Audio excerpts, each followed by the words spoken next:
Bienvenue dans notre moment d'exhortation biblique, la rosée du jour. Je prie en ce jour que cette rosée tombe sur vous, cette rosée vous apporte une grâce particulière.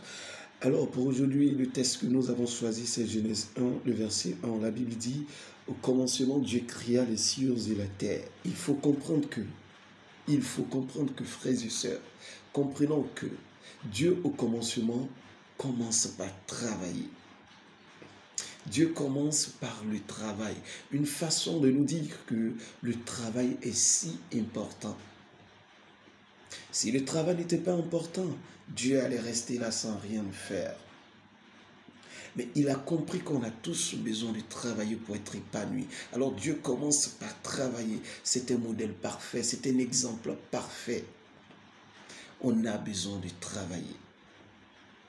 Et on a senti la discipline dans le travail de Dieu. On a senti le côté amour dans le travail de Dieu.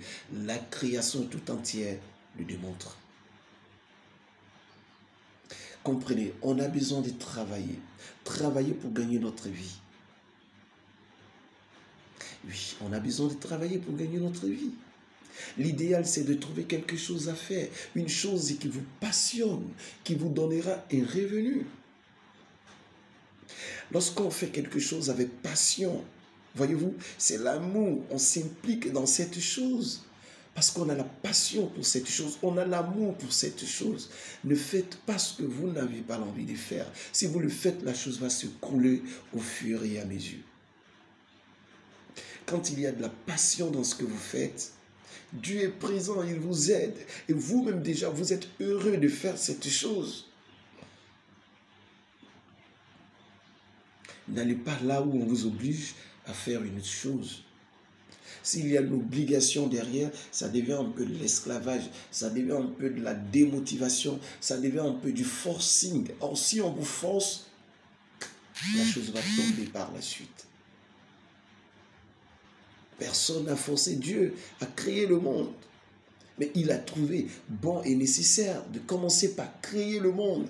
Il s'est mis au travail. Le travail, c'est pour notre bien.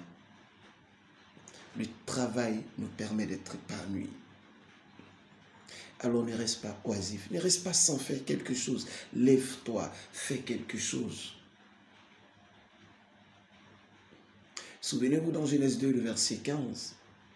Dieu prend l'homme, Dieu le dépose dans le jardin. Et il dit quelque chose à l'homme. Cultive et garde-le. En disant cultive-le, Dieu poussait déjà l'homme à travailler. Est-ce que vous comprenez? On a besoin de faire quelque chose. Frère, ma soeur, lève-toi faire quelque chose. Lève-toi faire quelque chose. Et puis ne rien faire d'ailleurs entraîne beaucoup de causes, beaucoup de mal. Quand on est là, on ne fait rien. Un chômage qu'on s'est imposé, c'est là que nous commençons à promener nos regards sur la vie des autres. On commence à s'immiscer dans la vie des autres. La haine grandit pour les autres. La jalousie grandit pour les autres. Pourquoi? Mais parce qu'on ne fait rien. Et tout autour de nous commence à nous énerver. Prions Dieu. Il sait ce qu'il faut faire. Il sait le travail qui nous convient. Dieu veut qu'on travaille. Mais Dieu ne veut pas qu'on reste là sans ne rien faire. Cherche quelque chose à faire.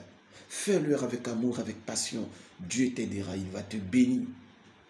Peu importe si le travail est petit. Non. Peu importe le travail, si cela rend gloire à Dieu, fais-le sans regarder à quelqu'un. Parce que souvent, c'est la honte qui fait qu'on n'a pas envie de faire cette tâche, ce travail. Parce qu'on dit que les autres vont dire. Non. Dieu n'a pas commencé par dire toutes ces choses. Il s'est mis au travail. À la fin, il dit, tout était bon. Tant que tu ne commences pas, tu ne pourras jamais tirer une conclusion. Il faut que tu commences pour que tu tires une conclusion. Même si tu échoues dans ton travail, relève-toi, reprends. Tu verras la perfection dans la suite des choses. Demande à Dieu de t'aider. Demande à Dieu d'être avec toi. Il trouvera quelque chose de si nécessaire pour toi. Quelque chose de si bon pour toi. Je te dis, c'est une vérité. Il nous connaît. Il sait le travail qui va avec nous pour que nous soyons heureux, nous soyons épanouis. Alors lève-toi ce matin.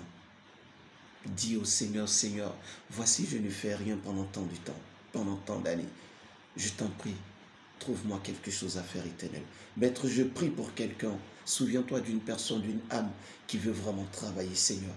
Fais quelque chose pour cette âme. Que le Seigneur soit avec tous. Que sa paix inonde dans notre cœur. Que cette rosée tombe sur nous ce matin. Mettons-nous au travail. Car dans le travail, nous aurons du revenu, nous serons épanouis, nous serons heureux. Amen. N'oublie surtout pas, entrons dans l'âge.